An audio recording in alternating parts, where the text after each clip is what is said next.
to conduct this event, as I mentioned before, in honor of an important event that is going to happen in the historic town of Mahabalipuram tomorrow, which many have started writing about. And since this is the second informal summit after the Wuhan one, which was the first, there is no pre-scripted agenda for this meet.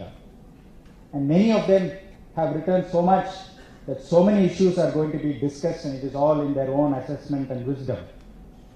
And I thought in my welcome address I will also share my personal expectation of this informal summit, and also leave a question to the panel for them to answer. Not that this is going to be the discourse of this panel discussion, but at least one small question that I want to leave with the panel to also address as part of the panel discussion. You see, this informal summit, as I mentioned before, has given us no agenda as to what the issues would be discussed.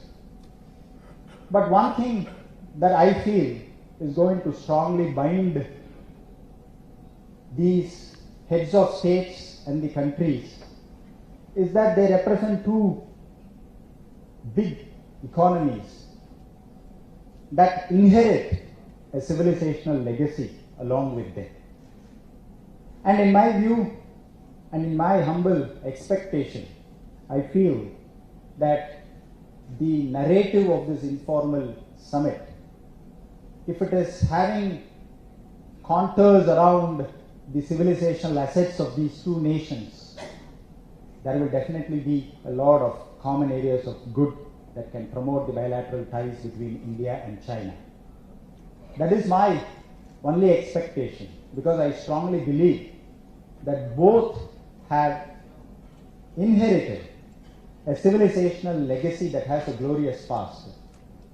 And if these both nations can come forward and celebrate, there is no doubt at the geopolitical level there is going to be a glorious future for both these nations. Many civilizations have come and gone, and many of them we see in museums and libraries and artifacts. But here are two civilizations which are not just having very rich civilizational assets, but more visible in the way in which they are functioning as societies. And this is something that I feel that we need to build some coherent synergy, moving the discussions forward to promote bilateral ties between India and China. And that is my humble request to the panel, to also see if you can touch the civilizational contours of India and China, and how both of these countries can leverage and enrich the civilizational assets, which is special because of the continuum that both these countries have inherited, and the nation-state theory evolves from such civilizational assets, and both of them have a great future because of a greater civilizational past. With this brief backdrop, I welcome all of you, and I welcome in particular these three distinguished panelists who definitely need no introduction. But as a formality, let me first begin by welcoming Dr. Arvind Gupta, the director of the Vivekananda International Foundation, an original thinker, a very distinguished person, rich years of experience in the foreign service. He was the former Deputy National Security Advisor and also the Director General of the Institute for Defense Studies and Analysis. He has represented the country in various diplomatic missions. He has authored a number of books, an expert on international and Indian defense and security, and a number of other areas that touch upon various critical areas of geopolitics. He is a frequent contributor to various journals and newspapers, and as I said before, an original thinker in his own right, a very thought-provoking speaker as well. Followed by Ambassador Mr. T.C. Rangachari, again a very familiar face for a Chennai audience. former ambassador to 3 countries, Algeria, France and Germany, very distinguished service in foreign services. Represented the country in Pakistan, and also briefly in China, and was also involved in various UN missions. Also was involved in the Ministry of External Affairs and Ministry of Finance as well, and a very distinguished scholar himself with loads of experience in handling international issues. That's Ambassador Mr. Rangachari for you. And the third speaker for the day, Professor Dr. Srikant Kandapalli, Professor in Chinese Studies from the Jawaharlal Nehru University, a very scholarly academic focusing on China. His PhD was on Chinese Studies, a sought-after academic on Indo-China relations. He's been visiting almost all the major universities in China in different capacities for over 2 decades in the past. A very distinguished scholar himself, and the 4th term heading the Center for Asian Studies at the Jawaharlal Nehru University. A very distinguished author and a prolific writer in various popular dailies of the country. So, ladies and gentlemen, we have assembled here 3 people who have an aggregated wisdom of over 100 years amongst themselves to talk about 2 countries whose national identities have a combined age of over 140 years, but definitely their civilizational identities put together have an age that runs to thousands of years, and it is a very rare opportunity for all of us to listen to this 100 years of combined wisdom, and I'm extremely happy to welcome all of you on behalf of the Vivekananda International Foundation and Shastra University. And for my Chinese friends who are sitting here, don't mind my pronunciation, Wan Chang Hao and Huan Yi. Thank you.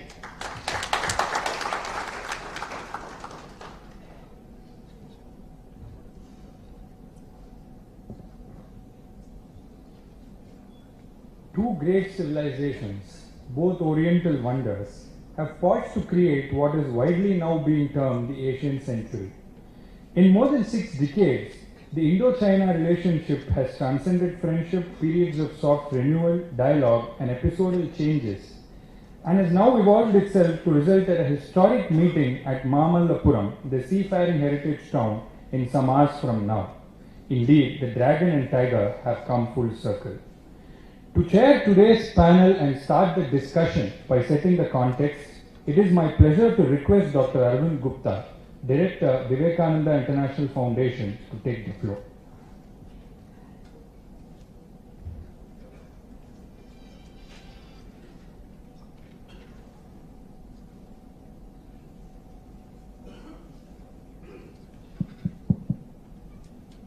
Namaskar.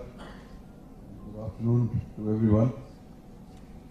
First of all, I want to thank the Vice Chancellor for the words of welcome and for very warm hospitality that Shastra University has given to us. And it's really a pleasure to be here in Chennai and talk to a different crowd. Of course, in Delhi we meet very often and discuss these subjects, but the change of locale and now at a very important moment, I think, in the history of Sino-Indian relations. It's wonderful to be here and to be with you and have some time for this exchange of views. So Vedha Subramaniam and I have been talking about collaboration between the Vivekananda International Foundation and Shastra for some time. So I'm glad that he took the initiative and brought us here. And we hope that this is just a beginning, and we will continue to have more academic exchanges. And I also learned that Amrit was at the VIF some 3-4 years ago, as an intern and wrote a paper. So it's not that the collaboration has not been there, but it has been picked up now. And this is a very good moment to really start that collaboration and deepen it further. We're very happy to have people from Rajasthan University at the VIF, and likewise we'll also like and send people here. I think this exchange between different academic institutions who have different backgrounds, but perhaps that common aim of producing students informed discussions based on Indian civilization and Indian ethos, civilizational values. I think that is something very important. I'm also very thankful to Mr. Ranachari and Professor Shrikant Kondapalli, who at a very short notice, literally a notice of about 2 days, they agreed readily to be here for this very important seminar. Now, you started by emphasizing the civilizational aspects of Sino-Indian relations. And I think you did a very good thing. You pointed out that the civilizational contacts, if you look at the present relationship from the lens of civilization, probably you will reach different conclusions than if you look at the relationship from purely nation-state and geopolitical lens. Of course, both are very important. And I would say that the Wuhan summit, which took place, the first informal summit, which took place in 2018, that had set up a high-level mechanism, which is shared at the levels of the foreign ministers, to precisely look at this aspect of cultural and people-to-people contacts. And 2 meetings of that have already been held within a space of about 8-9 months. And they have already worked, they realize the importance of the civilizational and cultural contacts. They have already identified about 10 areas for cooperation. They have identified about 100 activities that they would be doing. And I think the exchange of students that is taking place, a large number of Indian students, I think more than 10,000 students are already studying in China, and Chinese students are also studying in India. In fact, in the flight I had a young lady who is studying Hindi and doing her PhD. She was talking in fluent Hindi. And she said that there are a number of people, students like her, who are already coming to India and studying Indian culture, literature, and so forth. So I think this is beginning to happen. And this is very important because geopolitics is a totally different game, where the national interests are absolutely supreme, and sometimes there are convergences, sometimes there are divergences, and we have seen that in Sino-Indian relations, it's a story of largely divergences, but some convergences also, and there has been a assiduous effort on both sides to highlight the areas of convergences and build on those. But there are other issues as well which continue, and one cannot overlook them, because then it's not, if you don't talk about difficult issues or your problems, then the relationship is also somewhat shallow in that case. But you bring in culture, you bring in people to people, you bring in civilization, perhaps it becomes easier to talk about even difficult issues. So I think this addition of culture, the focus on culture, civilization, that is very important. And this particular meeting, which is the second meeting, being held in Mamallapuram, is a great optics for that. highlighting the civilization and cultural contact.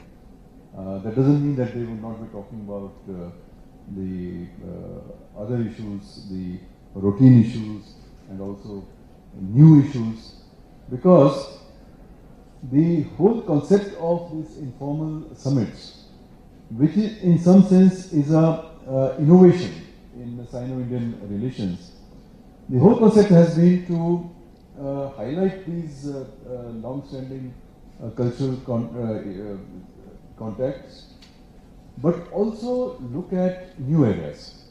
If you look at the statements which were issued by both sides after the Wuhan summit, it was very clear that that there is a desire on both sides to look into new areas of cooperation and take the Sino-Indian relationship to a new level and to prepare a blueprint for that. So that has been the motivation behind this, and of course exchange views on their geopolitical issues and come to know of each other's assessments about the situation. But going to that higher level of relationship and identifying new areas has been one of the motivations. And when the External Affairs Minister, he went to Beijing recently in August, and the assessment that which was after the this 370 thing that had happened, the assessment there was again that the Wuhan process or the Wuhan spirit that started has already yielded positive results, and this constant contact in an informal summit, in an informal manner, helps to, with no agenda as you said, but helps to look at any issue. In fact, no agenda means you can look at practically any other issue.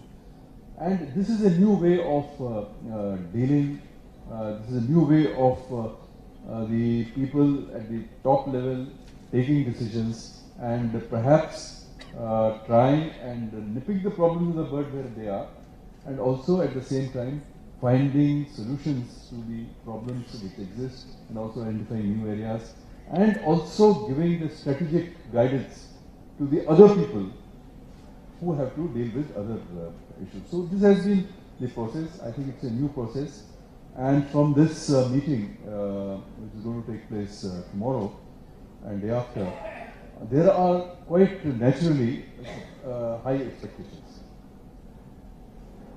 Now, I think we should also look at what has happened. Firstly, why did this process, Wuhan process, start? And what has happened since then to get an idea of what might happen here today. Very briefly, the Doklam incident that happened in 2017, that certainly was a setback for bilateral relations.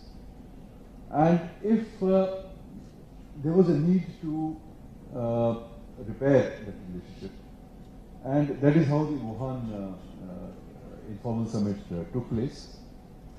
Since Wuhan until today, while there have been, as I said, high-level mechanism meetings and some other positive developments, but at the same time, I think there have also been some developments which need, whose impact has been somewhat of a setback.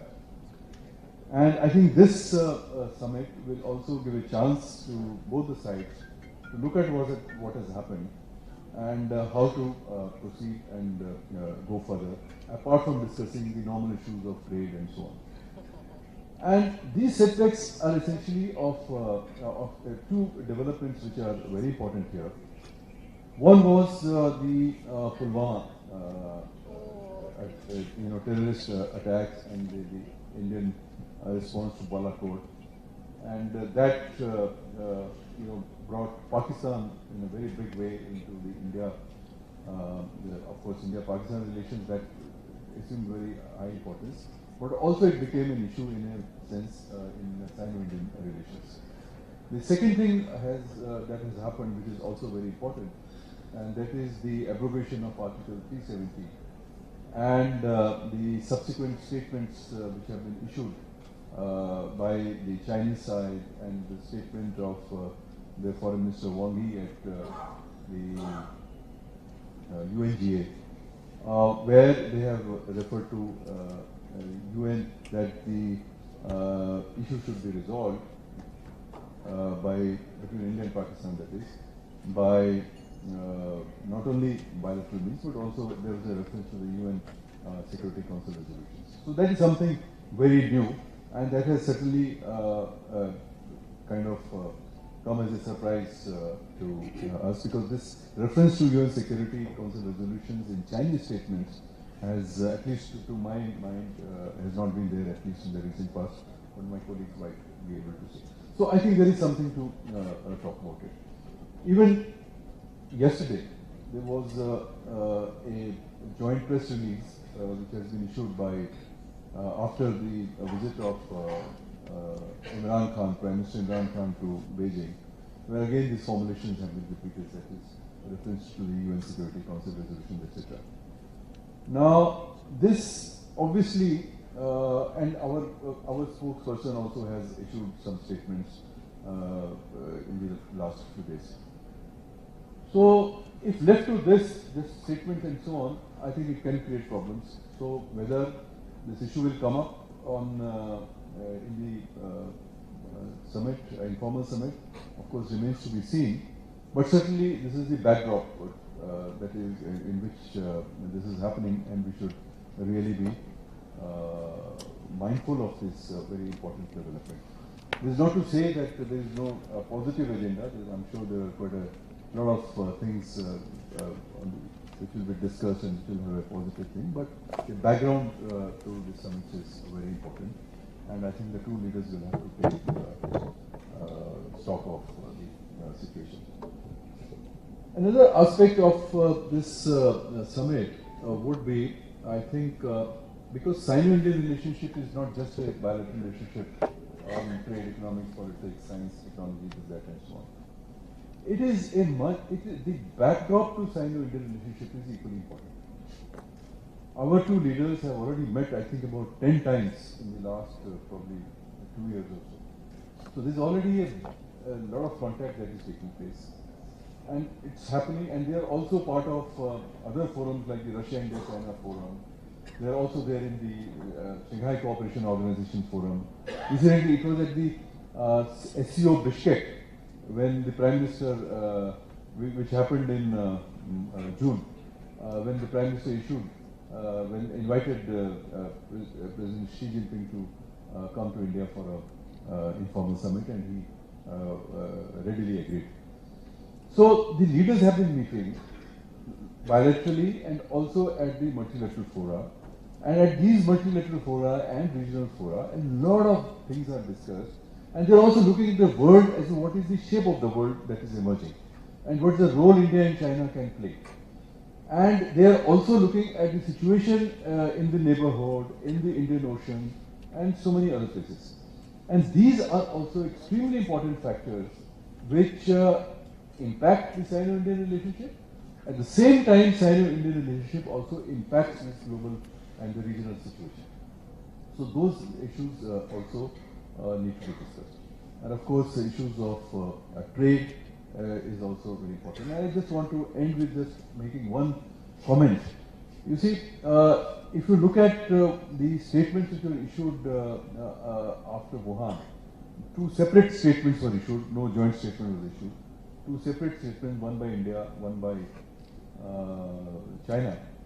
And there was a mention of the boundary question in those statements. And the boundary question remains a very important issue between India and China. And they have done a lot over the last 2 decades, how to maintain peace and tranquility in the border, build confidence building measures, etc. But the issue is not yet resolved. Both statements issued after the Wuhan summit, they did talk about the boundary, and they said that the special representatives would work on this. And in fact, the Indian statement talked about in the two special representatives will intensify their efforts to come up with some kind of a, discuss and come up with some kind of resolution. The Chinese statement only noted the fact but omitted the word intensified. Now, I think boundary question, one model has been that let's leave this aside, just maintain peace and tranquility and not touch it because it's a very difficult, complex question. It can have an impact on the overall relationship, and relationship is multidimensional. So that's one model. The other model is that so long as this remains, the relationship will remain somewhat stunted in a way. It will not, the full potential of the relationship might not be realized. So should we not try and resolve it? After all, we have been discussing this for now several decades, in fact, probably almost 2 generations. So whether this will happen now, the informal summit process has taken note of the boundary question.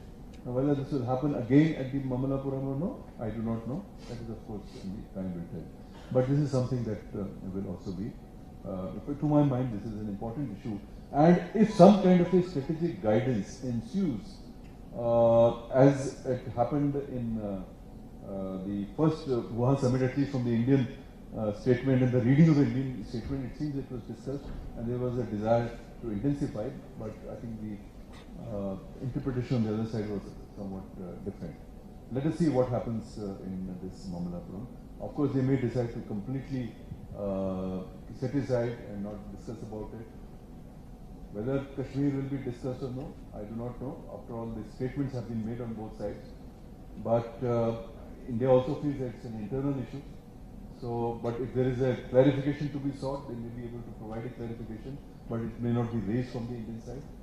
But these are all speculations. We really don't know what would happen. So I think I'll stop here, just to flag a few points, and I'm sure the other panelists would have much more to add here. Now I'll change the sequence a little bit and first request Professor Shrikant Kondapalli to make his remarks. Yeah. Thank you very much, Ambassador. Good evening to you all. The Vice Chancellor spoke about the civilizational links that we need to promote in this informal summit meeting, the second informal summit meeting. I think that's a very important point, because in the living civilizations, both India and China today count substantially in terms of a continuous cultural aspects for 2,000 to 3,000 years. Despite modernization, despite a lot of other issues impacting on cultural relations, there's been a common trend both in China as well as in India of the influence of this culture which has been there for centuries. For example, 40% of Chinese believe in Buddhism, and many Chinese Communist Party members believe in Buddhism, and they're also practicing Buddhists. They do go to the monasteries, they do as well do several of the rituals. Ancestral worship is a commonality. When you go to the temple of Confucius in Chufu, in Shantung province, the entrance to the temple has a slogan. In Chinese it is Wan Shi Shu Piao.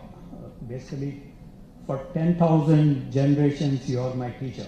That's what it basically translates to, which indicates that any Chinese who go abroad still will consider the lineages as part of their heritage, and hence the ancestral worship is very important for them. For many, even though there is the impact of the Communist Party, socialism, modernity, and so on, still the rituals, the tomb cleaning festival,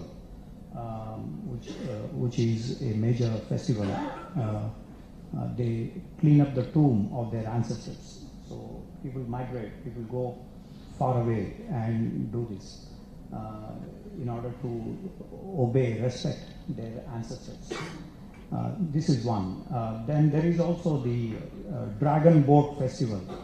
Only recently there was the festival that was concluded about 2-3 months ago, roughly in June this year, which is again attracts a lot of people in China. Then there are other, during Spring Festival, you cannot simply travel in China. There will be 400 to 500 million people on the road, on the railways, on the airport, in the airports. Nearly 1/3 of Chinese are moving during the Spring Festival. That comes somewhere in January, February. So that the what I was trying to drive at is that these cultural traits are still part of the Chinese moorings. We all know as Indians, we do celebrate our festivals only a day before the Dashera and various other cultural aspects. The civilizational link is very, very important, and let me here congratulate Chennai and the neighborhood Mahabalipuram for hosting the second informal summit meeting. Previously, there was a speculation that Varanasi will host the second informal summit meeting, but then the chance was given to Chennai and to Mahabalipuram to host this very important meeting here. This is important because historically the Pallava Empire, the Chola Empire, had a huge maritime imprint across the Indian Ocean, South China Sea, Southeast Asia, and a host of other places. For centuries, there has been that cultural impact into the southern seas, as the Chinese call, Nanyang as the Chinese call. So there is a huge civilizational impact, as the Vice Chancellor mentioned. Now, informal summit meetings are necessary when we get stuck in the formal meetings. This is one of the crucial mechanisms many follow. You may have seen globally, you have seen many of these meetings which have yielded a lot of results, positive results. For example, in West Asia, for example, between Soviet Union and the US before, or the other major countries. The formal meetings, there is a structured meeting, 2.5-3 hours, and between China and India, the translators would obviously take time in interpreting these. So, in other words, the leader has no time to talk to the other leader in formal structured meetings. The informal summit meetings have this, the ball is rolling, the conversation ball is rolling. You can pick up any topic, you discuss those of concern. So it provides for a lot of maneuverability, it provides for a lot of flexibility for the leaders to discuss issues and then come to some conclusion or a consensus between the two sides. So when this was proposed during the Shanghai Cooperation Organization meeting in 2017, both sides agreed to hold this in Wuhan, which is, by the way, the hometown of the former Chinese ambassador Luo Chaohui, who was in New Delhi 4 days ago to prepare for this informal summit meeting. So if the first is any guide for the second informal summit meeting, what has happened in the first meeting and what has been the progress? I think they discussed about 10 issues, of which 5 issues have become part of the public knowledge. We do not know about the other 5. It is not in the public domain. The 5 issues which are being advertised, talked about, include, number 1, strategic communication between the leaderships. And in the last 1.5 years, since the Wuhan meeting, we have seen a number of interactions. For example, General Wei Fenghe visited India as the defense minister. Mrs. Nirmala Sitharaman hosted when she was the defense minister then. And they discussed about the hotline between the two armed forces. there was some disagreement in relation to the new confidence building measures that need to be put up between the two armed forces. Yet that is a work in progress. Then we have Chao Lakshur, the Politburo Standing Committee member responsible for security issues, internal security issues.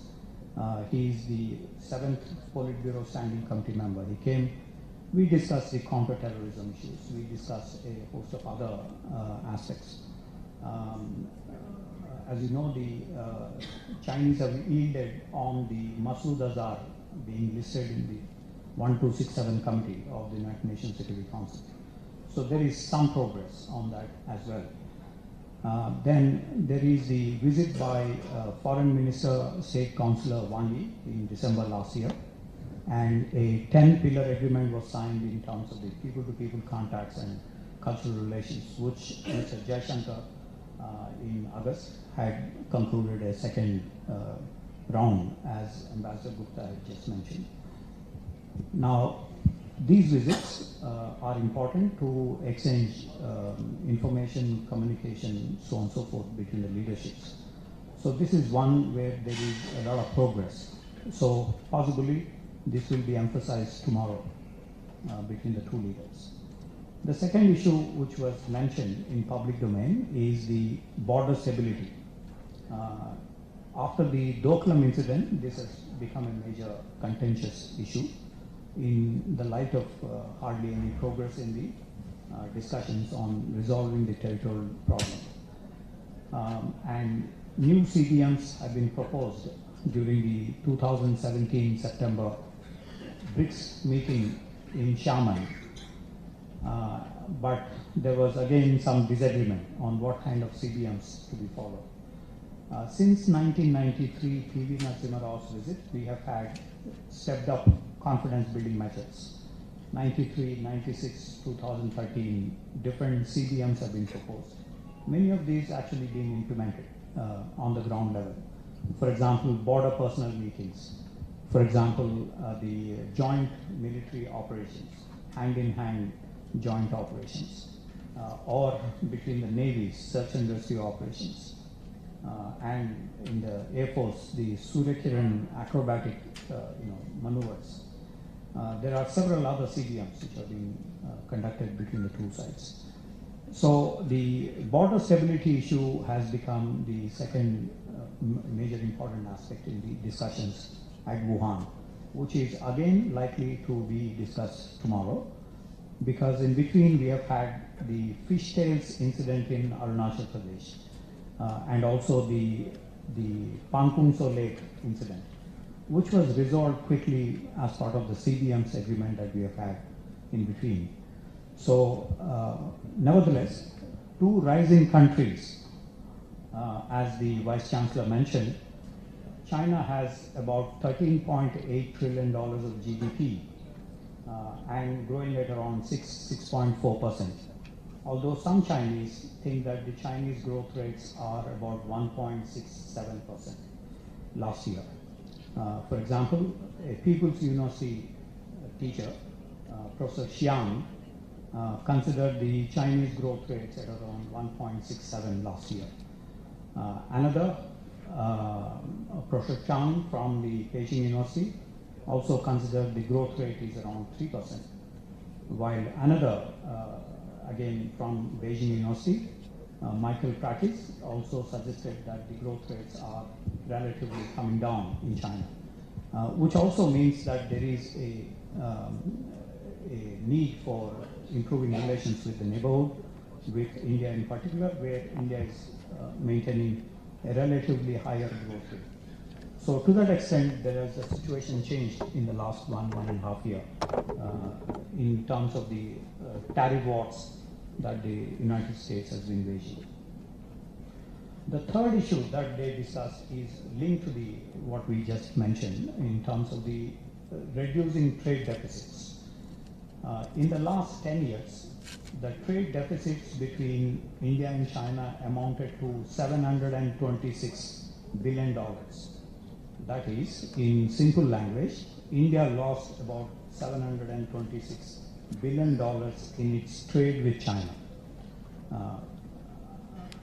from a pure economic point of view, there is a demand, there is a supply. Somebody sold, somebody purchased. So it is a market mechanism. But Trump is saying he's not an economist. He's the president of the United States.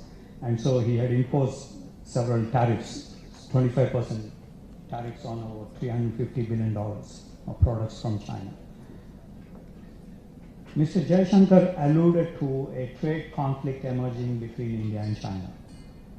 Ambassador Misri, our ambassador to China, also alluded to a kind of trade war emerging between the two. In the light of this, and since President Pratibha Patil's visit to China in May 2010, the trade deficits issue has become a political issue in India as well, although the other side has not been listening to what India has been saying.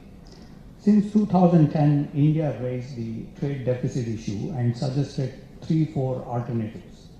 Number one is removing the non-tariff barriers in the China market. For example, there are so many non-tariff barriers. Under WTO, World Trade Organization, those contracting parties cannot have any trade barriers. They have to have free movement of goods and services. So, in other words, the Indian side is saying that Indian pharmaceuticals should be sold in the China market. Likewise, Indian software packages should be adopted in state-owned enterprises. So far, no state-owned enterprise in China has Indian software. And in some cases, the TCS, Tata Consultancy Service, was barred from having a software upgradation in Shanghai Stock Exchange several years ago. Likewise, there are other barriers for these. So what India is suggesting is, number one, remove those non-tariff barriers on the Indian products. Secondly, it is suggesting that China should invest in the Indian market, given the huge trade deficits between the two sides. In fact, the number of announcements have been very important. When President XiJinping came to India in September 2014, he announced $20 billion investment for the next 5 years. So we are now in 2013, after 5 years. The total cumulative investment by China in the last 5 years is $2 billion. And the total cumulative investment of China in the last 17 years is $8 billion.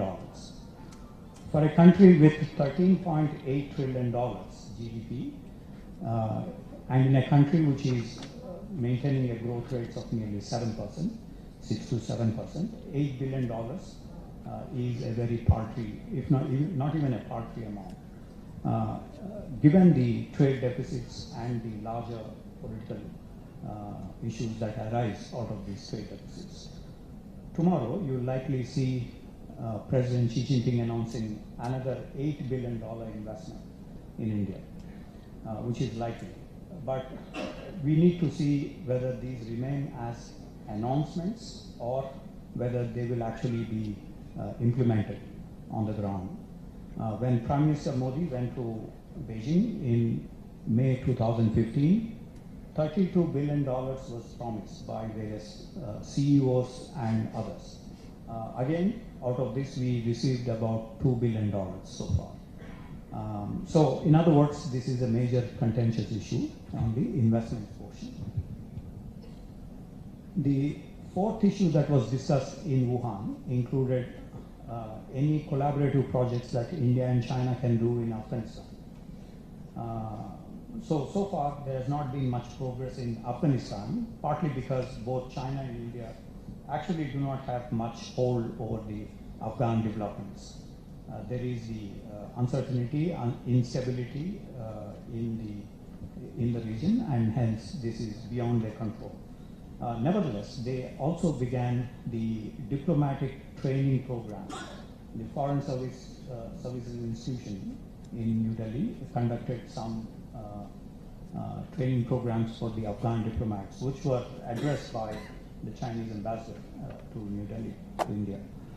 So that was again an issue which probably will also be raised tomorrow, because the situation in Afghanistan determines many events in Xinjiang, in Kashmir, in a host of others in the neighborhood. So it is likely to have a major impact on the both Chinese security as well as Indian security. A fifth issue is the people-to-people contacts and cultural relations, which has already been mentioned in terms of Mr. Wang Yi's visit and the 10-pillar agreement. There is a realization that both India and China need to do more in terms of tourism.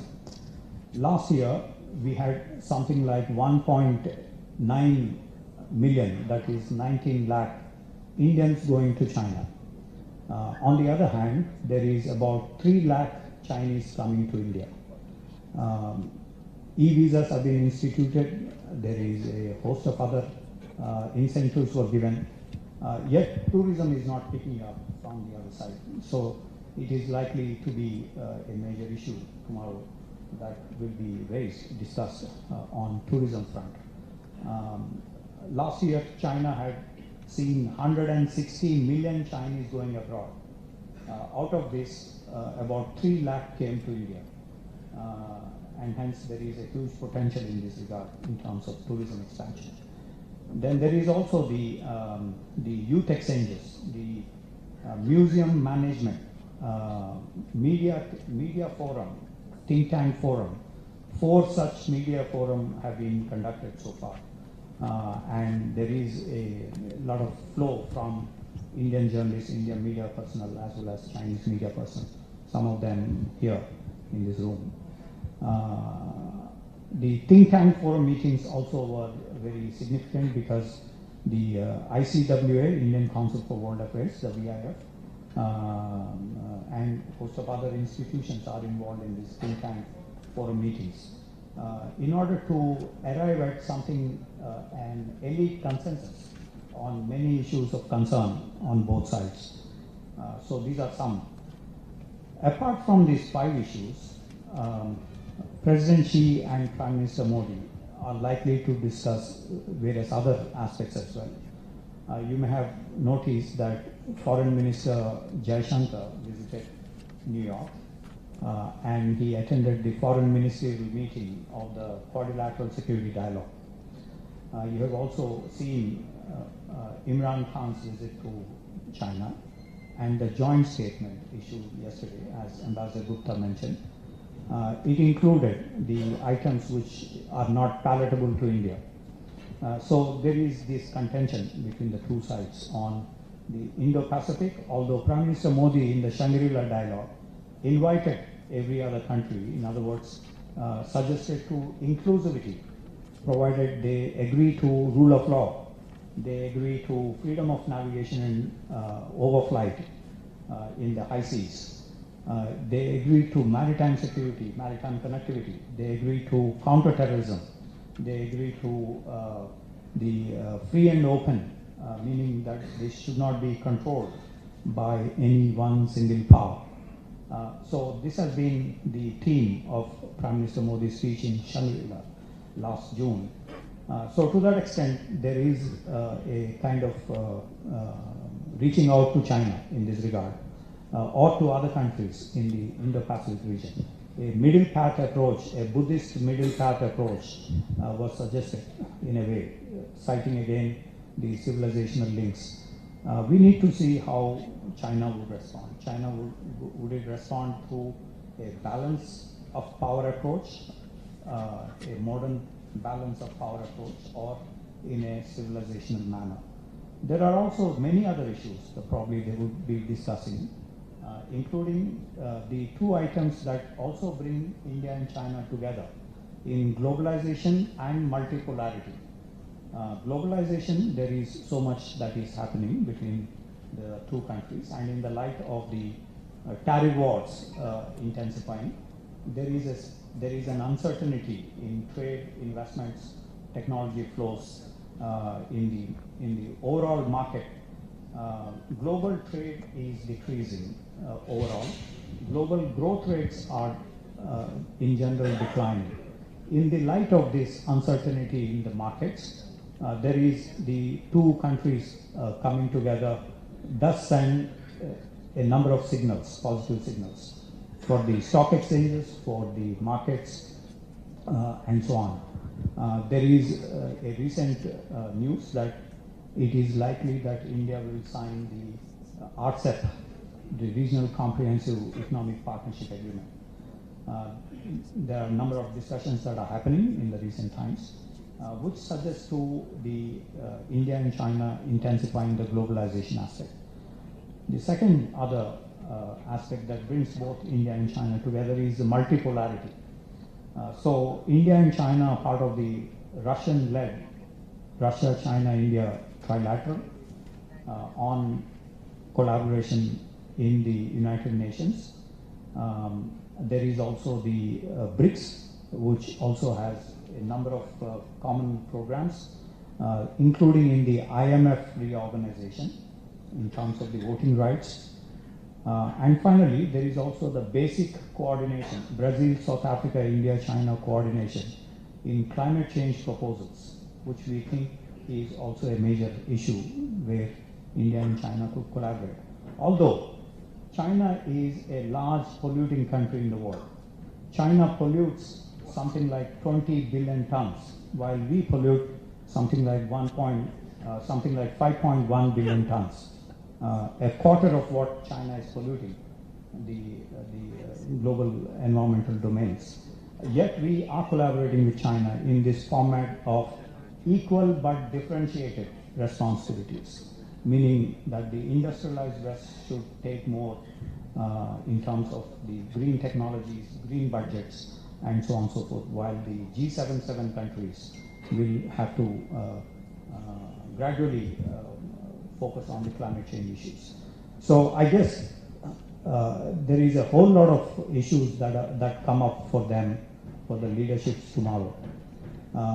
Let us see what the spokespersons mention tomorrow on these issues, and the fact that both are coming together in the maritime area now in Chennai, closer to Chennai, Mahabalipuram, it also opens up new areas of cooperation in the maritime domain. So this is the signaling that the second informal summit meeting is providing. Thank you for your attention.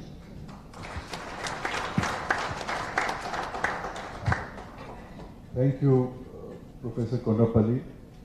I think you have very beautifully outlined the likely contours of the summit that's going to take place, and there are many new issues which have come up. I pass on the floor to Ambassador Rangachari, but with one question, if you would like to answer that. There is quite obviously a huge potential, and it's not that it has not been recognized, because the leaders have met so very often. For the last 20 years, I think there's been a tremendous effort on both sides to manage the relationship, build certain confidence, etc. But the potential remains largely unutilized. So what are the reasons that this potential remains unutilized? And Rangachari, of course, knows China very well. Maybe he could throw some light on the mindsets, Indian mindset and the Chinese mindset. When we approach these meetings at that level, what is the mindset that is at work? So, Mr. Rangachari, sir. Thank you. Thank you very much, Dr. Gupta. First, I want to thank the Vice Chancellor and Shastra University and the Vivekananda International Foundation and Dr. Gupta for this opportunity to be here. It's always a pleasure to be back home, and I'm delighted to see even some of my family members here. So it's very good to be back home. I will come to the question that Dr. Gupta raised.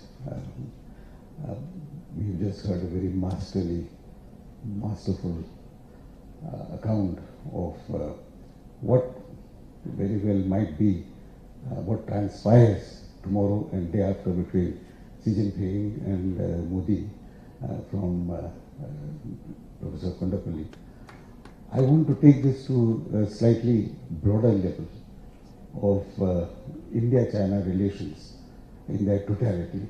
But first, the question that the Vice Chancellor raised in regard to the civilizational aspect. You know, this was a theme that my Chinese teacher, Professor Thanjung, has worked on for a very long time. And I'd be happy to give you some of the references of the books that he's published, which are published here in India, available here. He is now back in Changsha. Just to digress a little bit, his father worked with Rabindranath Tagore in Shantiniketan, where China Bhavan was established in 1937. And he was a little boy at that time. Then he lived and taught in Delhi University, where he was my teacher. And then he went to JNU, also in Delhi University. And then after retirement, he moved away to the United States, and now he is back again in China. See, there are two separate ways in which this question could be addressed. One is the civilizational way of approaching each other, and the other is the Westphalia way, both of which you mentioned, but both of them have their own trajectory. If you're looking at it civilizationally, you know, Professor Kondapalli was giving instances about the very historic experience that the Chinese have of Indian culture. Professor Chisianlin, who is the doyen of India studies in Peking University, passed away some years ago. He was, when Pranab Mukherjee visited China as president, he awarded the Padma Shri to him. He wrote that the imprint of the Indian culture is so deep on the Chinese soul that there is no way in which it can be taken out.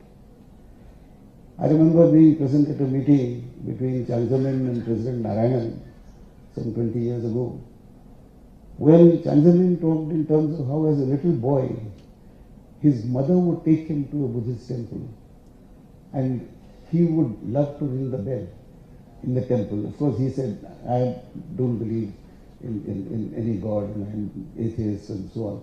But he still recalled that experience from his childhood. And there are any number of even tourist sites. Near Hangzhou there is a place, Feilai.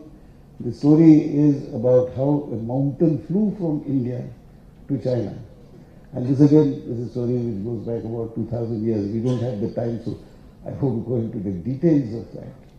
But there is a great deal of civilizational impact.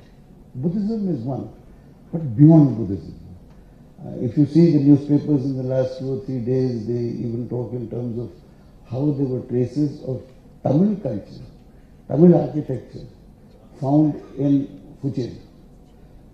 And this goes back to 8th century. So, you know, going back 2000 years, then you come to the 8th century, then you come closer and closer.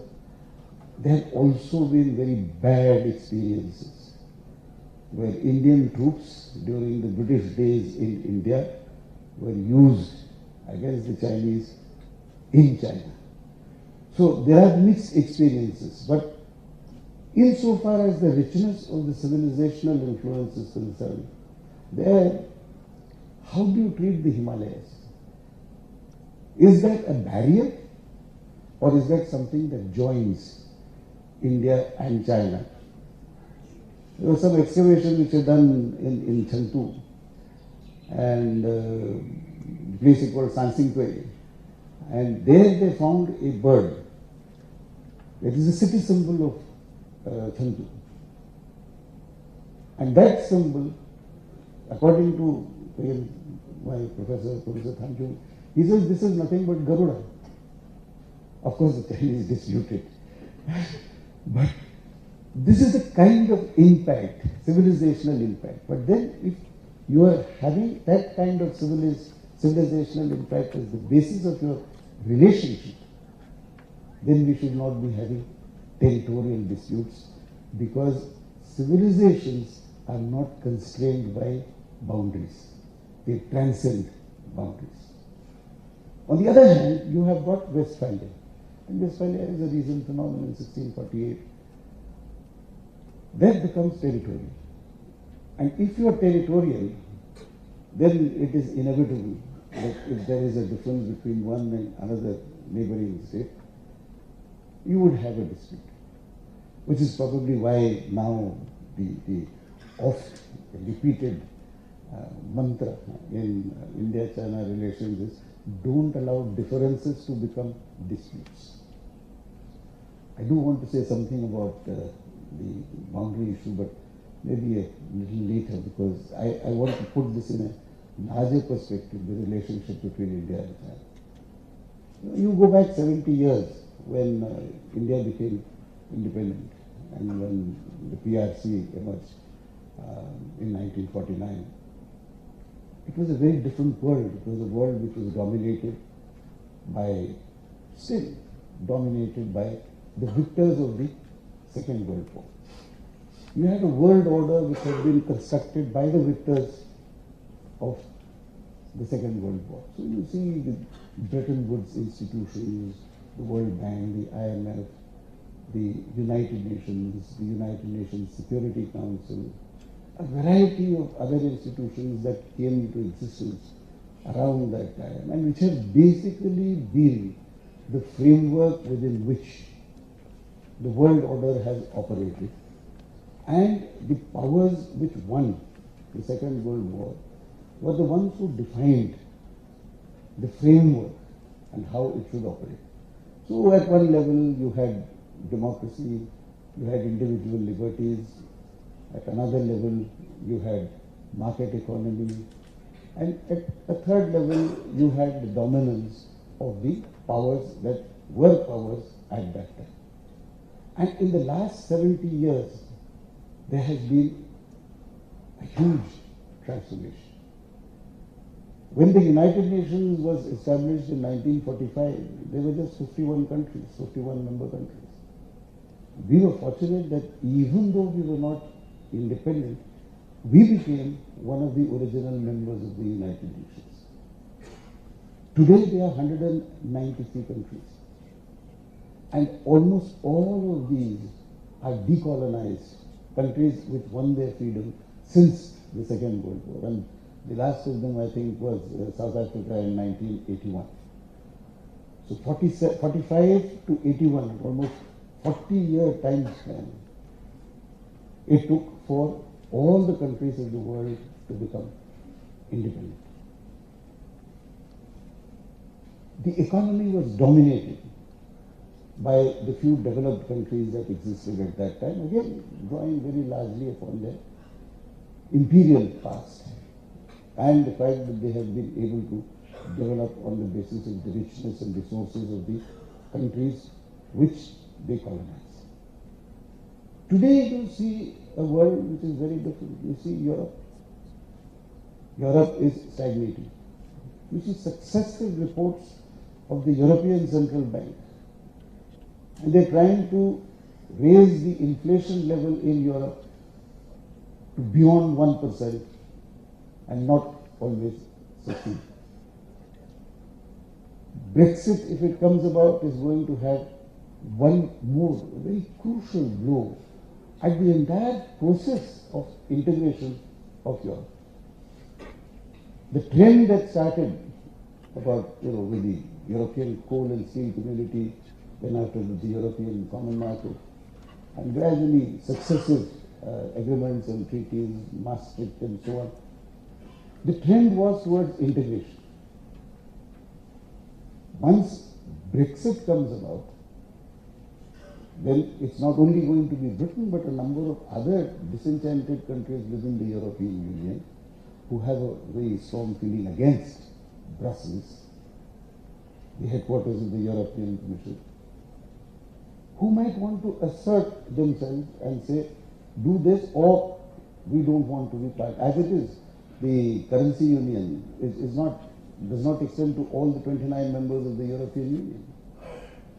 You look at the United States today, it's in transition. Many of the commitments that the United States undertook post-World War, under the presidency of Trump, they are receding from many of them. And you look at the curiosity. For something like 70 years, India has been against any imperial overreach. India has been against the presence of the United States in the Indian Ocean, in bases in Indian Ocean, and so on. Today, we take a very different position. And the reason for that is very clear.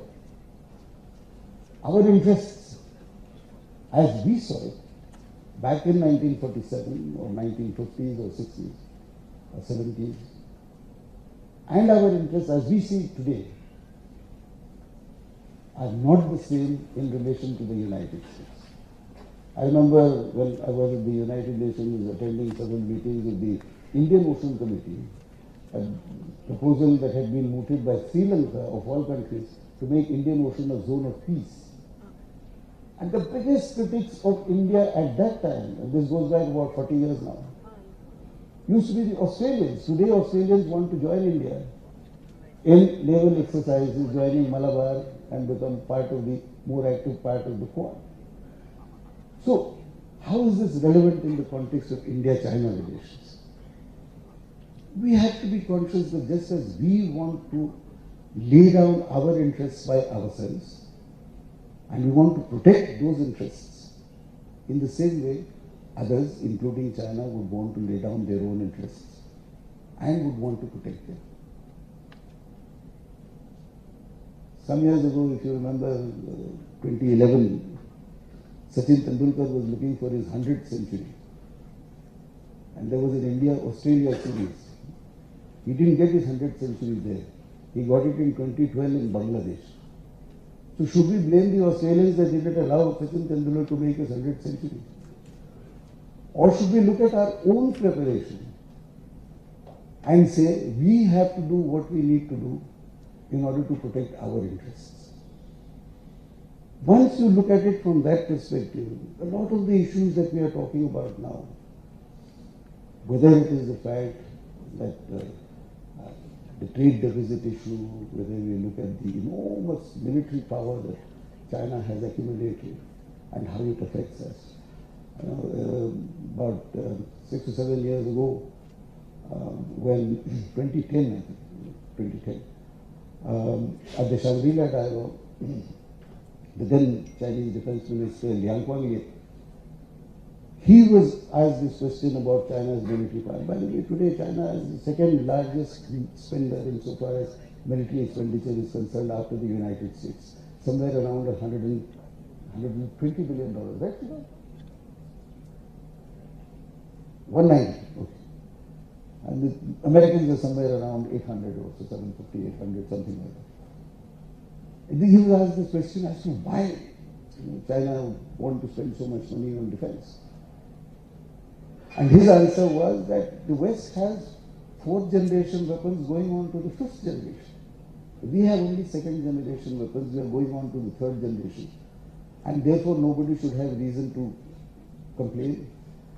And this is for the defense of China and so on. But where are China's differences and disputes? They are all with countries in this region who are not even at the 1st generation level of weaponry, let alone 2nd and 3rd generation. So it is natural that countries which are smaller, which have taken South China Sea is a good example, they would have some concern in regard to what you are going to do with this enormous military power that you are accumulating. Around the same time, there was also a statement, and if my memory does not fail me, it was Yang Chechu, who was then the state councillor, who said this. At that time, the China-ASEAN trade was around $400 billion to it. And there is all the time, there is this talk about how you create an economic state, then it's much easier to handle disputes. South China Sea's dispute was very active at that time. And the Chinese side made the statement that just because we have a robust economic relationship does not mean that we will give up on our core interests. So that is the reality of how China thinks about its own interests. And as I said, Chinese interests are defined by China itself. And just as we would not want others to define our interests, and we have resisted this fiercely over the last 70 years, so would the Chinese not want others to define their interests. So how do we deal with China? We have to look at Chinese interests as defined by the Chinese. We have to look at the Indian interests as defined by India. How can we work together? Where can we work together? And if there are differences, how do we manage those differences so that, as I mentioned the mantra, differences do not become disputes. Let me just, because we don't have enough time, maybe let's just take three issues. One is the question of the trade deficit, the other is border, and the third is the latest one, 370. On trade, the total surplus, global surplus that China runs is around $350 billion. Last year, 2018, India contributed 57 billion of that 350. So that works out to what, about 1/7, 15-16%. That's a very sizable contribution. But then let's not forget, we also run huge surpluses with our own neighbors. So if you are complaining about Chinese trade deficit, which we can legitimately do and try and see if there is not some way in which this can be addressed in a way which better suits our interests. At the same time, we should then also be prepared to pay heed when there are complaints against us from our own neighbors. Currently, there is a huge amount of talk in terms of the US-China trade war. And the total two-way trade between those two countries is around $750 billion. The Chinese are ahead in terms of goods trade, the Americans are ahead in terms of services trade. Now, what the Americans are trying to do in terms of opening up the Chinese market, something which we have also been trying and not succeeded very well, if the Americans succeed, it will benefit us also. And therefore, clearly, we have good reason to hope that the Chinese market will be more accessible to Indian businesses than what it has been. But at the same time, we also have to be conscious, and I think this is something that our business, our industry people, whether it is the CII or FICCI or ASSOCHAM or PhD chamber, and I'm sure the chambers here in Tamil Nadu must be saying the same to the government. Whether it is taxes, whether it is cost of land, whether it is cost of electricity, whether it is cost of labor, a variety of issues which are directly responsible for the cost of doing business in India should also be addressed. So just focusing on the fact that we are running a huge deficit with one country, and mind you, we are running a surplus with the United States. So would we listen to the United States and want to bring down our surplus with the US? Because the Americans are complaining. So we have to be more competitive in the market. There are any number of, Diwali will be coming just now. And I'm sure all of us know, this is no open secret, that probably many of the gods and goddesses that we'll be praying to will be made in China. So if we are not competitive, if we are not, we are going to get to that level of fairly inconsequential items of trade and even hand that over to another country, whichever it may be.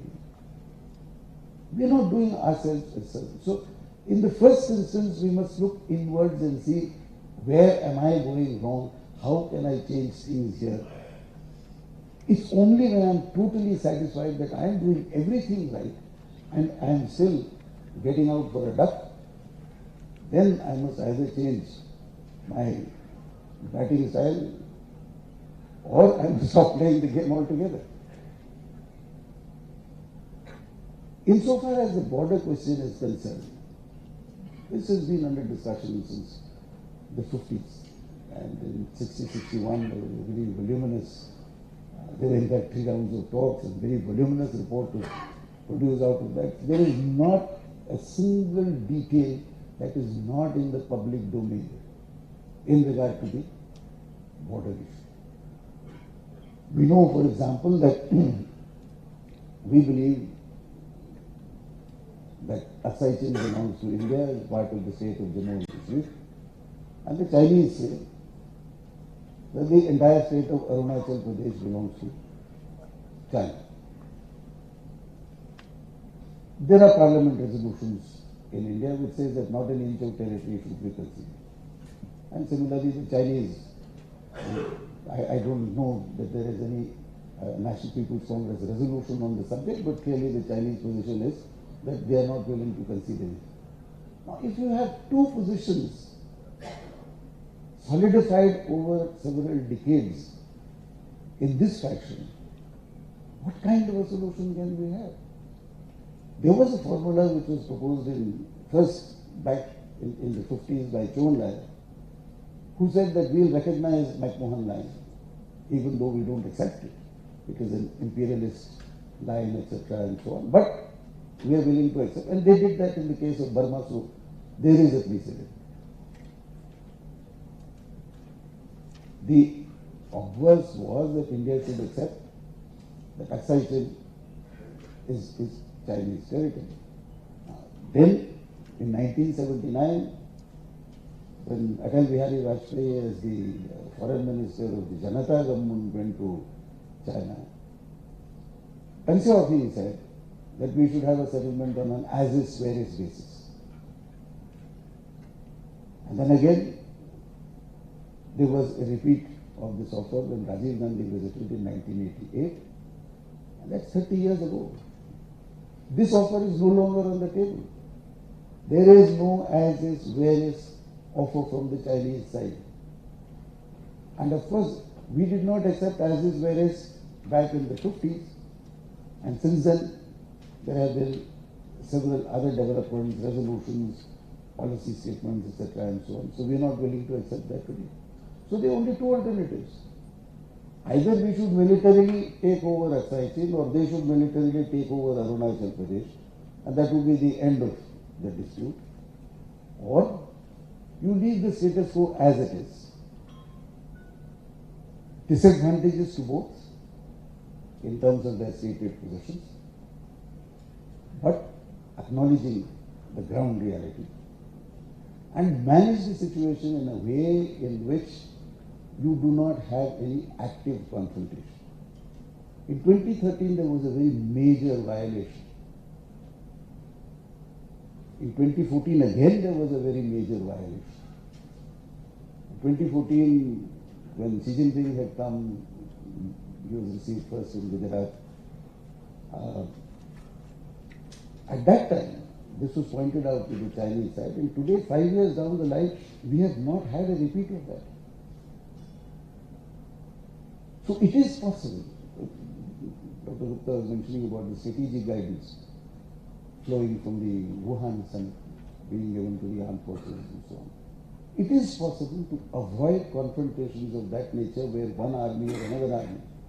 Indians have not been guilty of this, I must say that for the record, where the Chinese soldiers would come and sit in what is considered to, by the Indian side as Indian territory over a prolonged period of 10 days, 15 days, 20 days. And even though no shot is fired, it's a source of enormous adverse public reaction towards China, and the Chinese side must recognize that. Clearly they do, because these last 5 years, as I mentioned, there has been no repeat. Duklam is slightly different. because that's not a direct India-China border issue. But still, the impact has been very adverse. We are still talking about it 2 years down the line. So the important thing is, and this is what the various agreements that Dr. Kandapalli was mentioning about, and I was associated with some of them. This is what the aim of the confidence building measures was. To prevent military activity along the line of control, which would be in any way a matter of concern to the other side, avoid any kind of patrolling or other activity which would bring the troops face to face in a confrontational way. Yes, even now they come face to face, but usually they say you go back, and both sides go back, and that's the end of the matter. So totally as a practical proposition, and this does not in terms of international law affect the position of principle that either side might have. Both sides have to make an effort to ensure that there is no confrontation. Since 67, Hindu Valley, Sikkim and so on, since 1967 not a shot has been fired on the India-China border areas. If we can maintain that, and if we can maintain peace and tranquility along the border areas, even if the disputes continue to remain, it should not have an adverse effect on the bilateral relationship. Whether we can resolve this, I personally don't see that any resolution is possible given the positions that both sides have taken, which is a position from which neither is willing to resign and neither has the military capability and I dare say the military intention of moving forward to resolve this issue militarily. So the best that we can hope for is to maintain peace and tranquility. Some of the issues like border personnel meetings, back in 1996 we had negotiated an agreement under which the Sinkiar military district in the Kashmir military district, the northern command, they would have meetings and the meetings would take place on the Indian side in Kashmir. The Chinese never implemented that. So you do run into problems even when you have an agreement. But you have to keep trying, you have to increase the border personnel meetings, you have to create confidence between the two militaries that it is not worth their while, and certainly it's not going to resolve the border issue to be going about into a shooting confrontation along one or another sector.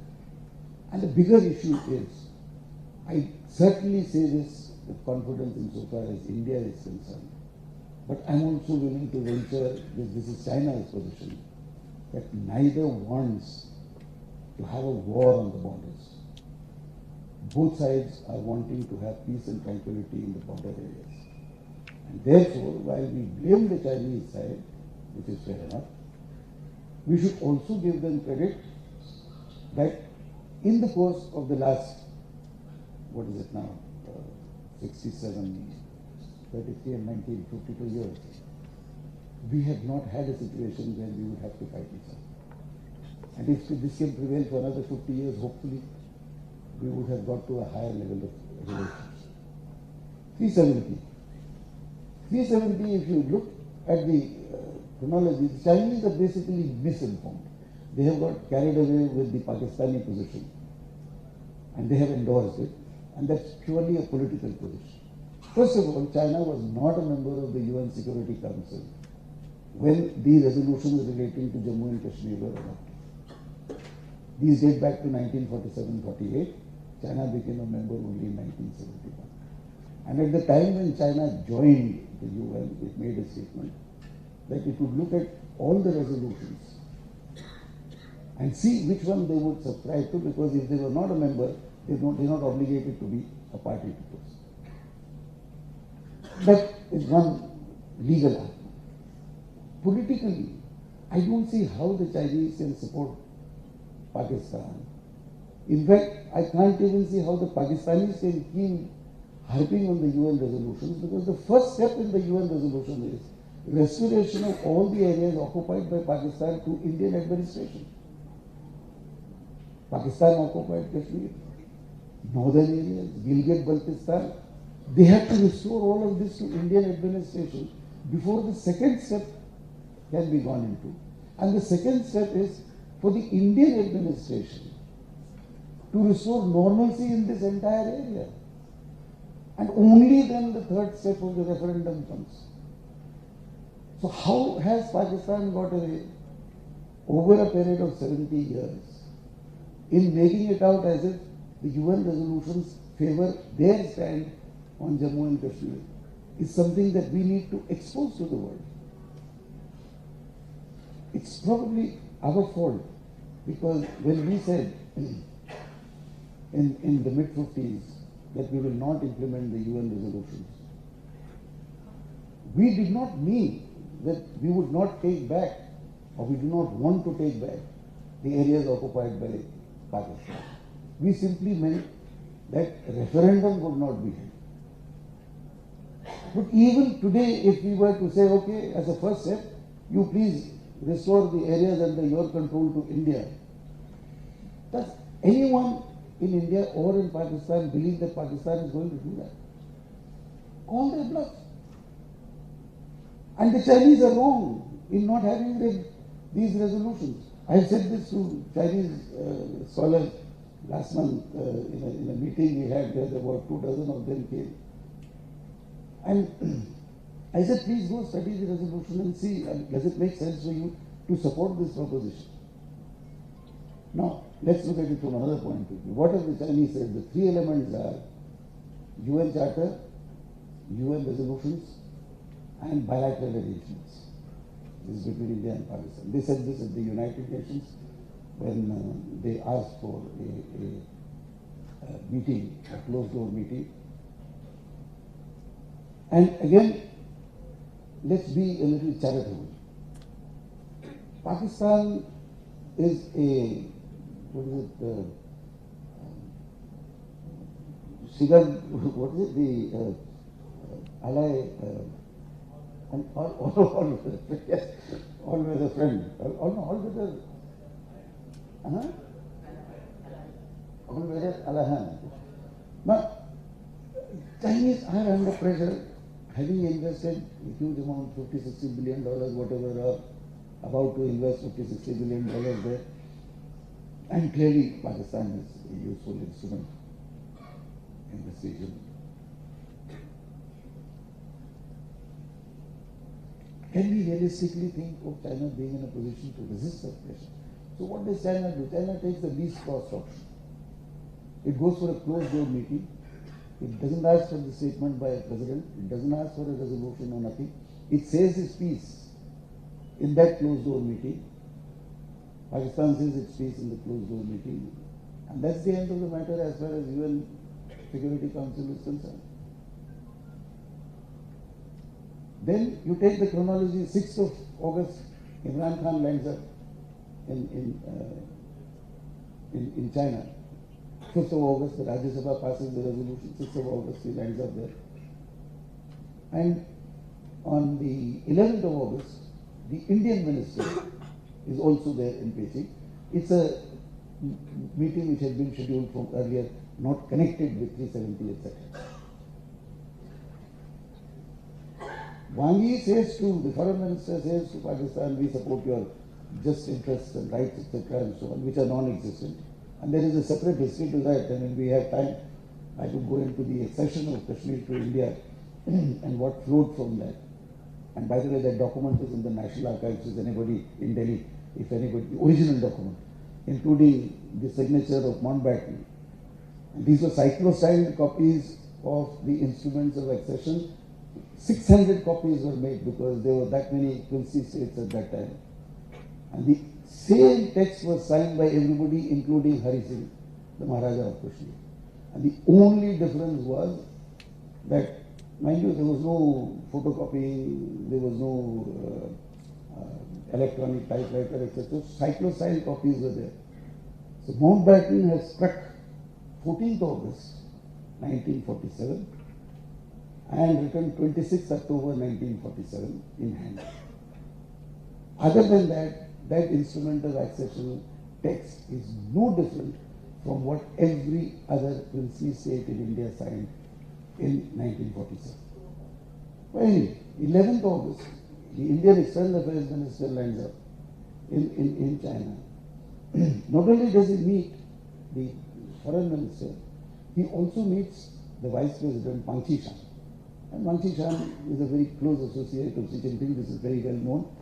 And not today, over a period of time. And Wang Qishan says that we must look for ways in which we can deepen our ties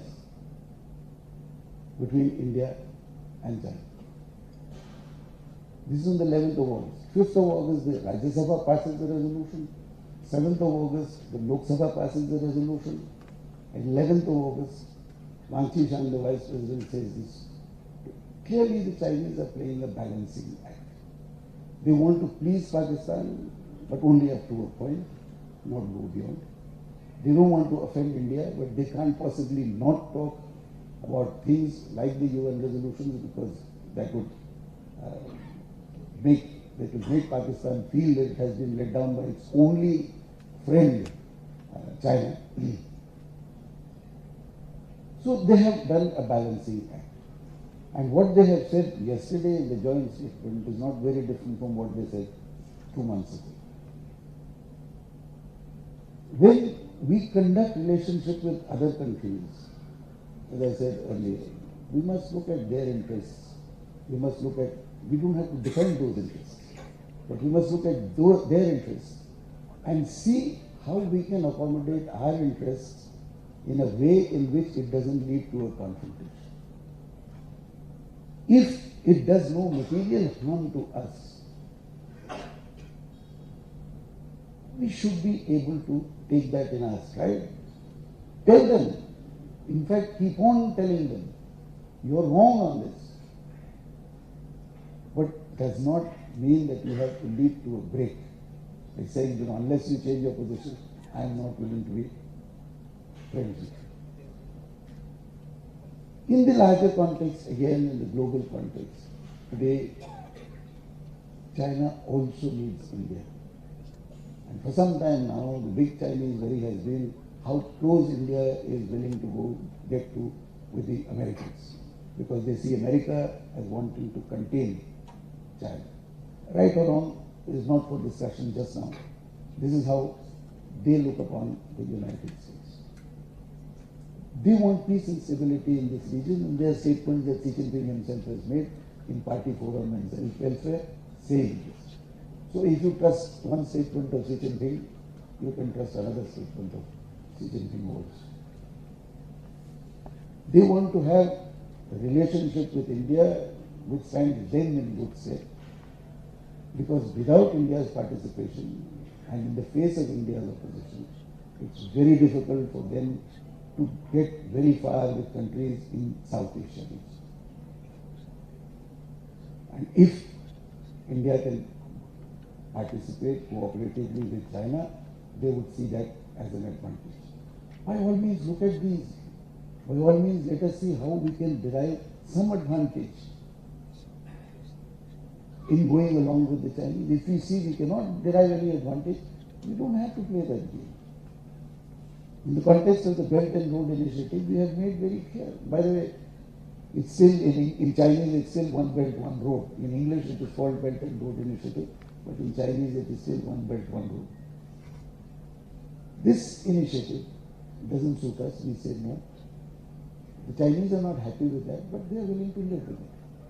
They still think that some way they will be able to persuade us.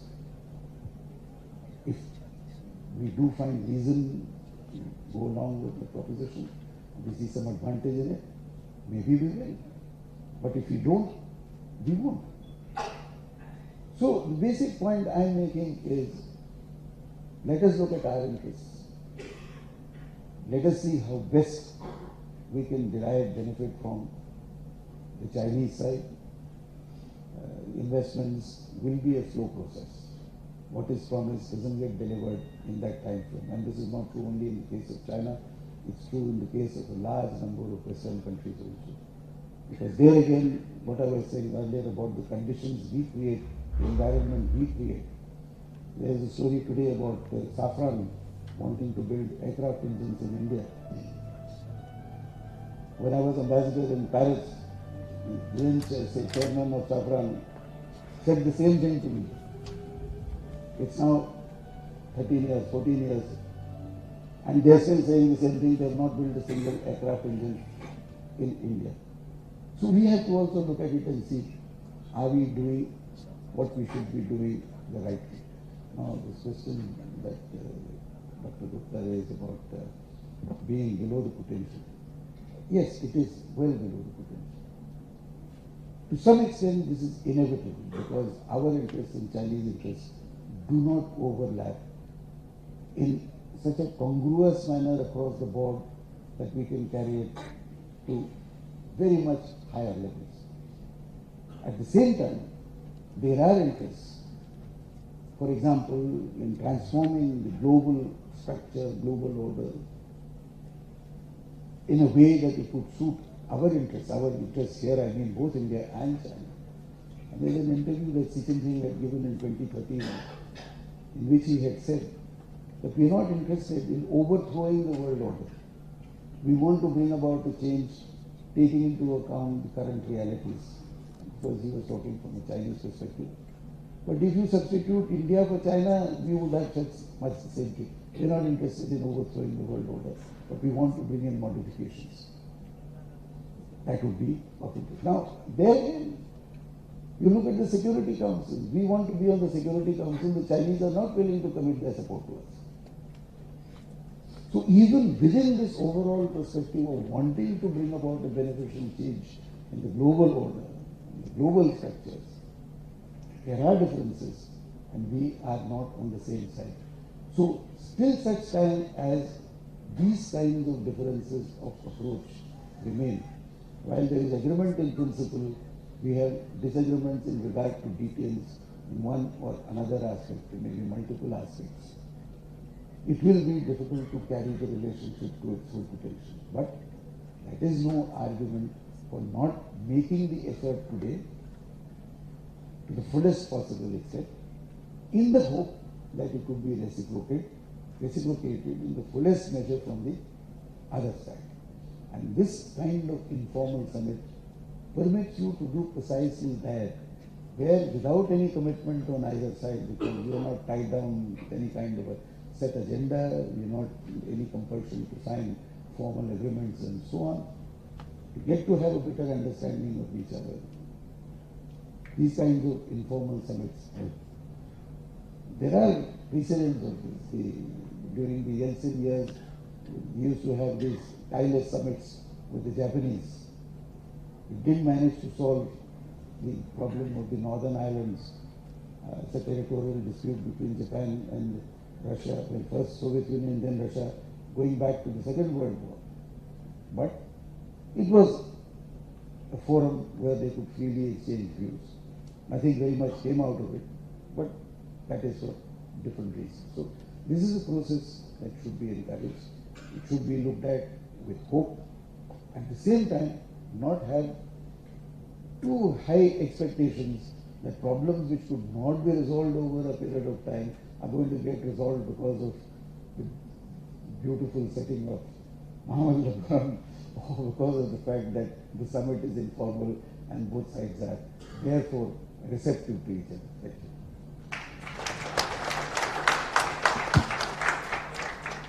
Thank you very much, Mr. Rangachari, for that wonderful overview and those very important insights that you have given, which come only because of your deep experience of watching the Sino-Indian relationship for such a long time.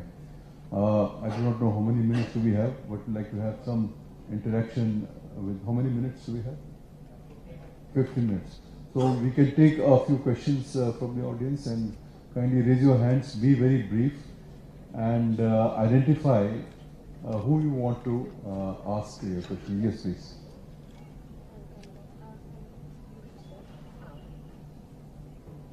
I am Ramesh Kumar, ex-student of JNU also. in School of International Languages, Foreign Languages, School of Foreign Languages. Just, I want to put one question to Dr. Srikant Kondapalli. That Doklam Row, what were the background reasons due to which it sparked off and flared up? What are the immediate reasons? And now that it is buried or that we are comfortable, would you please disclose what the intricacies which went into that to resolve that problem, how it was resolved? We'll take a few questions together. Second thing is regarding the Arunachal Pradesh, just one small question, but frequently there is a dictates from China that what India should do in Arunachal Pradesh and what it should not do, do's and don't do.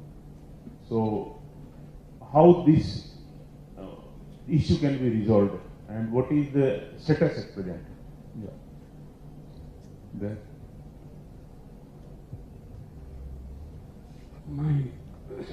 My name is Sujan.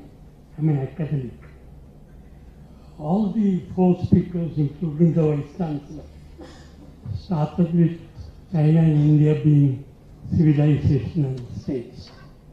In this context, I remember a famous statement by Professor Arnold Toynbee, who said, in the end, the current of Chinese expansion will meet the current of Indian expansion in the area in between them, namely Southeast Asia, the Chinese call the Nanya or the Southern Seas. And in the end, it will go in favor of China at the cost of India. The statement seems to be something like a prophecy. Whether the prophecy will come true or not, I would love the panelists to mention. The second one, which is very brief, China believes, and perhaps with certain amount of justification, that India is a part of the US attempt to quarantine and isolate China.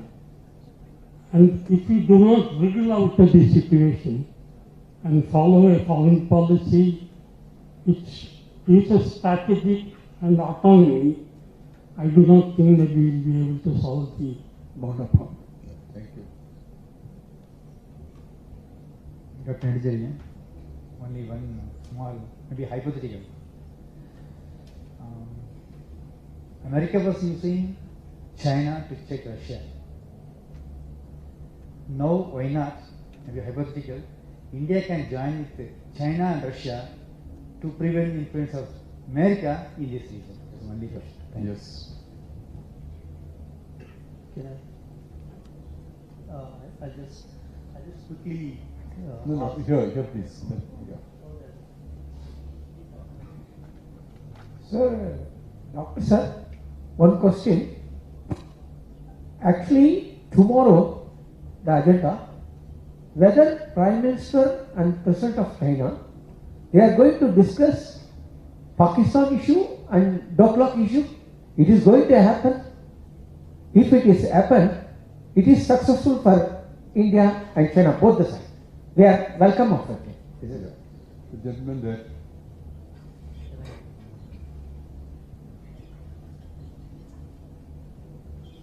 Good evening. I am Subramanian. Professor spoke about our cooperation with China on various fronts.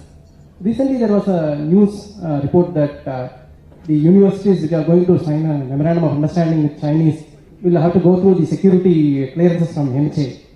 Will these things not be an impediment? That is, at one point we speak about cooperation, at the other end we speak about clearances and other things. I would like to have clarifications from you. Thank you. Here. Sir, with so much of a hype of the meeting that is going to happen tomorrow and day after, and we are discussing this, I think this is the first time we have ever discussed about the Sino-Indian relationship at the background of that meeting that is happening tomorrow. So is it this hype going to help resolve most of the issues? Again, similar to this hypothetical question, most of the issues maybe looking at from the broader perspective between these two countries. All the issues you had discussed were very, it was impressive, but is it going to resolve and calm down most of the issues that we look at as normal citizens and want to have better relationship with the countries?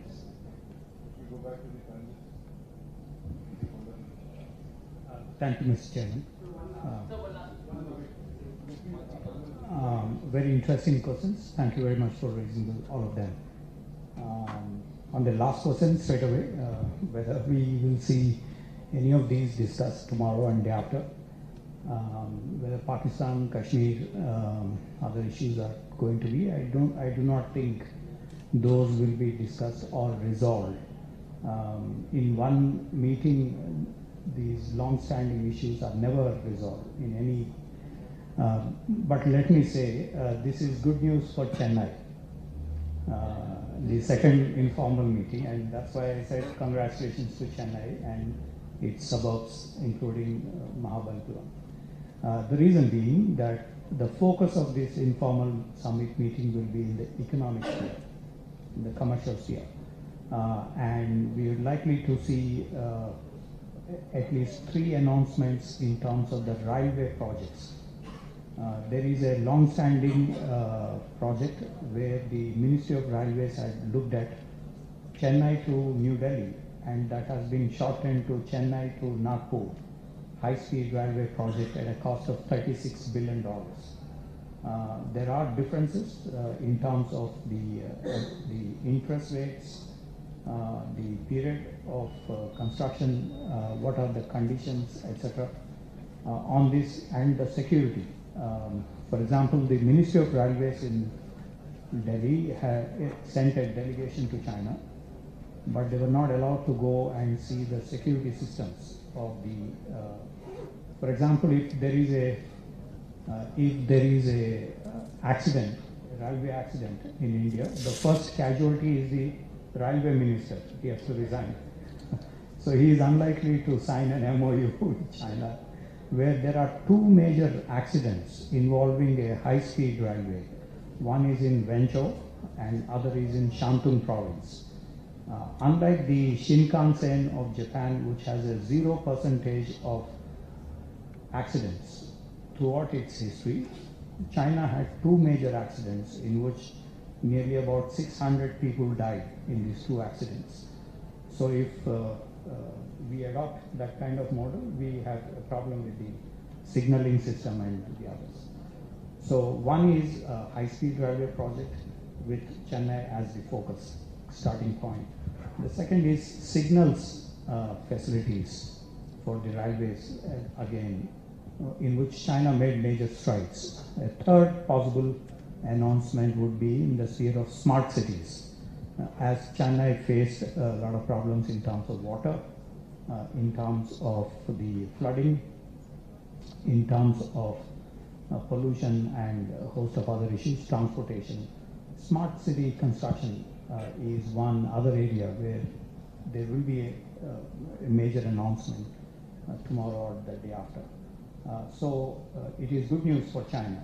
They will not be able to discuss where the line of actual control is between India and China tomorrow.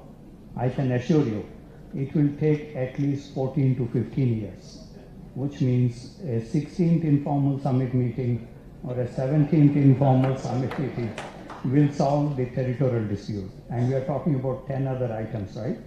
So that may take 100 years. France and England resolved all of their problems after 100 years. And India and China only 70 years now. So 30 more years are left for us. And so on Doklam, what happened in Doklam?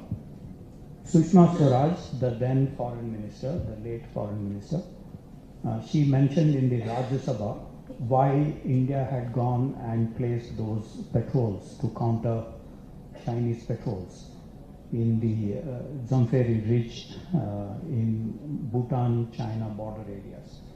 She mentioned 2 reasons why we had sent troops. One is that we are invoking the 2012 agreement between Bhutan and India. Article 2 of this mentions about India protecting the national interests of Bhutan, which includes obviously the territorial dispute between the two. Bhutan has complained and approached India, saying that its territorial dispute has been, the territory has been violated by the Chinese troops. So that is one reason why we went and rescued the Bhutanese in that Doklam incident.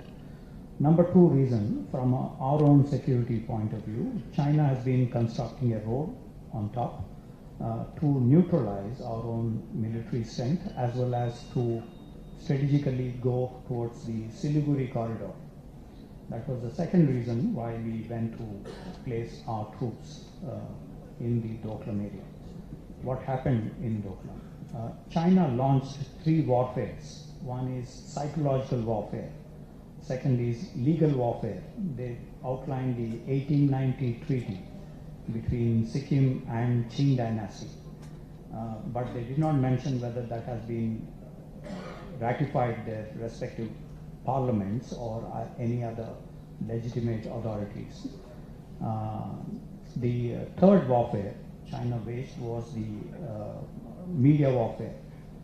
You may have seen the Xinhua news agency clipping lampooning Sardarji's Sikh community in India, because they constitute nearly 1/4 of the Indian army. The Xinhua news agency took it to the extreme in a racist manner in this Doklam incident, in the media warfare.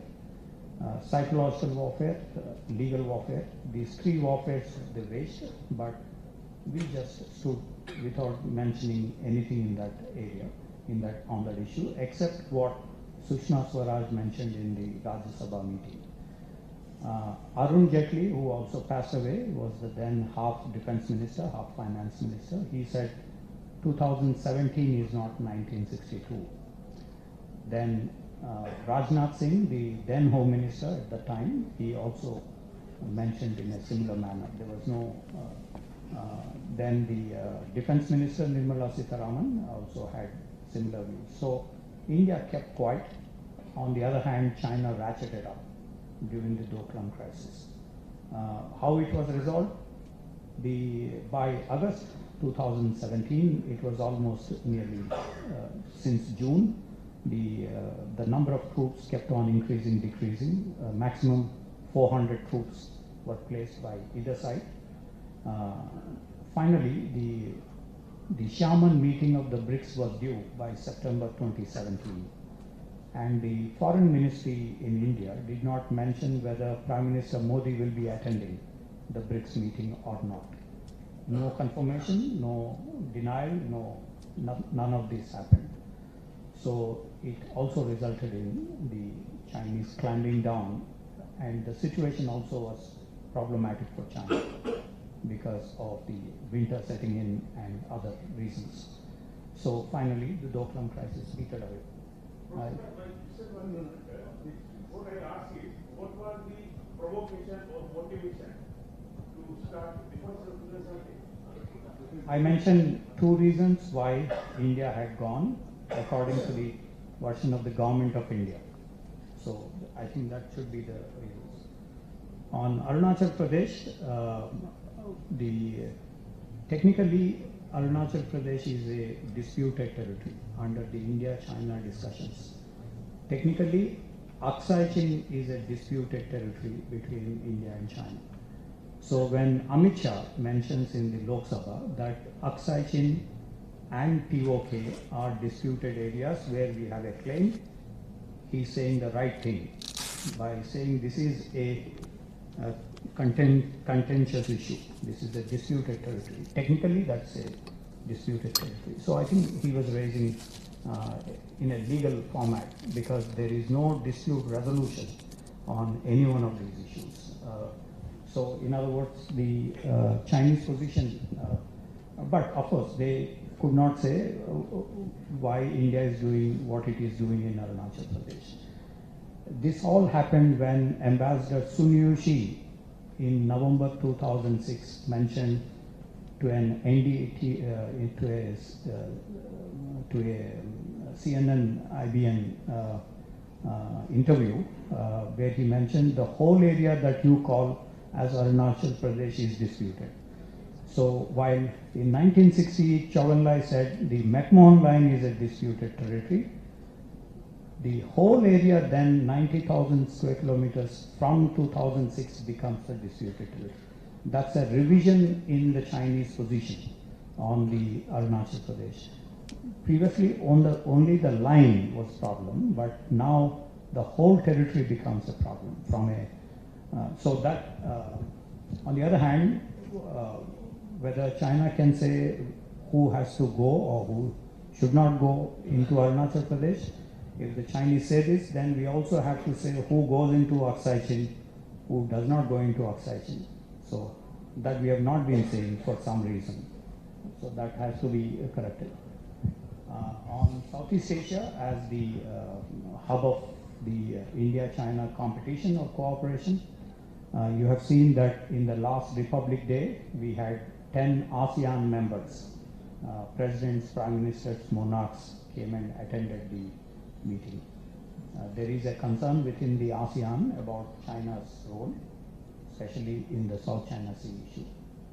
So while we have seen the contest in the Southeast Asian region, India's stock actually is going up in Southeast Asia. Southeast Asian Sea, in Goh Chok Tong's words, as a balancer to China, the former premier of Singapore. So I think in terms of the, on US containment of China, I think this is all propaganda from China. In globalization, no country can contain another country. Between US and China today, there are 6,000 people going from here and there. Between India and China, there are only 300 people who are going from China to India or India to China. In such a situation, you cannot have containment. Number two, China-US trade is $580 billion. India-China trade is $94 billion. There is no way US can contain China or not China can contain US. The other is the ideological. Today, US is in a way part of the globalization. China is part of the globalization. I think we need to be more sensitive on this. Today, in the age of globalization, no country can contain the other. If somebody says, I'm being contained, I think you should calm them down and say, how are you trading with them? How are you doing so many? China, US have so many strategic interests and strategic cooperation. On G2, as Obama spoke to the Chinese Premier Wen Jiabao, Group 2, on North Korea, on Iran, on a host of other issues, security and strategic issues. There is actually an understanding between US and China. But if China is saying, playing to the galleries that it is being contained by the US, I think there is a problem in that. And we should not buy this argument. China uses this for its own national interests. We sometimes fall prey, as the 1172 resolution in the Security Council, US and China passed those to the resolution against the Indian nuclear test. So I think we need to be careful on the concept of US containment. There is no containment. They have a problem, bilateral problem, which has to be resolved. The 19-party Congress of the Communist Party in 2017 said they want to be occupying the center stage of global politics, which is a clear threat to the US leadership position. So that is their problem, the China-US problem. It is not India's problem. Sorry, just skip the others.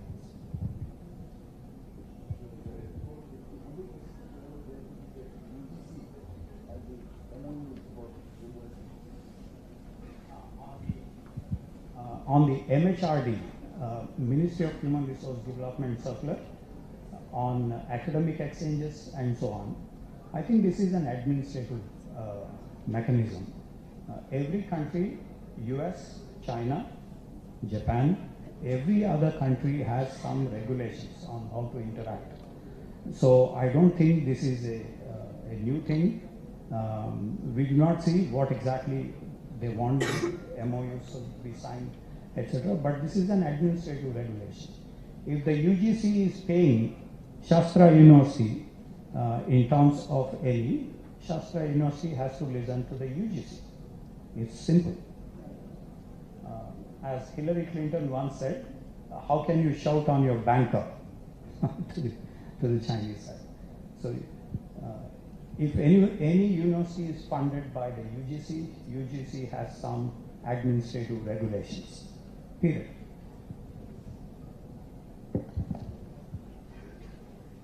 Well, I think we'll have to bring the discussion to a close here, because we have to now leave for the airport almost immediately, otherwise we'll miss the flight. I'm sorry, we can't take any more questions.